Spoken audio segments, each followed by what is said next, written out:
এক অন্ধকার রাত, শহর ভয়ঙ্কর ধোঁয়া আর আগুনে ঘেরা। শত্রু দাজ্জাল তার ভয়ঙ্কর দৌসর আতশবাজ ও ছায়াময় সুরমাসহ শহরে তাণ্ডব চালাচ্ছে। তাদের উদ্দেশ্য আলোর পথ থেকে মানুষদের বিচ্যুত করা। শত্রুরা একসঙ্গে হিরোগনকে মোকাবেলা করতে আসছে।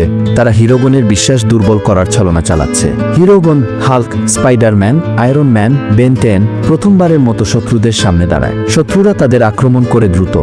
হাল্ক আহত হয়, স্পাইডারম্যানের জাল ভেঙে যায়, আয়রন ম্যানের বর্ম ক্ষতিগ্রস্ত হয়, আর বেন 10 বিভ্রান্ত হয়।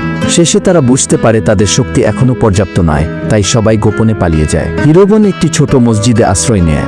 তারা নামাজ আদায় করে আল্লাহর সাহায্য চায়। ইমাম তাদের শিক্ষা দেয়, সত্যিকার শক্তি আসে ইমান থেকে, আর একটা থেকেই আল্লাহর সাহায্য আসে গি। তারা মনোবল ফিরে পায় এবং নতুন পরিকল্পনা করে শত্রুদের মোকাবেলা করার জন্য। স্পাইডারম্যান গবলিনকে বোকা বানায় ট্রেন্ডি ড্যান্স কম্পিটিশনের ফাঁদে ফেলে। বেন 10 হাসির বাষ্প ছড়ায়, আর আয়রন ম্যান ও হাল্ক একে অপরের সঙ্গে হাস্যকর চ্যালেঞ্জ করে।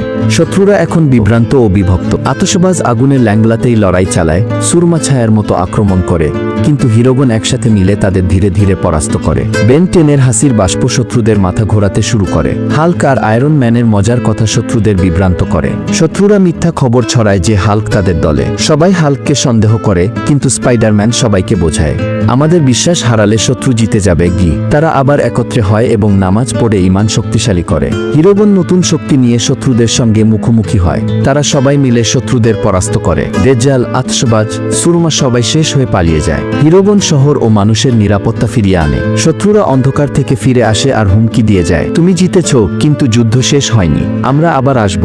স্পাইডারম্যান সবাইকে বলেন, সত্যিকার শক্তি আসে আল্লাহর উপর দৃঢ় বিশ্বাস থেকে, আর কঠিন সময়েও নামাজ আর ভালোর পথে থাকা থেকে। পরবর্তী পার্টে আসছে এক নতুন রহস্য। জানতে চাও? কমেন্টে লিখো তোমাদের সুন্দর নাম। পরবর্তী লড়াই আরও ভয়ঙ্কর, তাই এখনই সাবস্ক্রাইব করো ও ঘন্টা বাজিয়ে রাখো।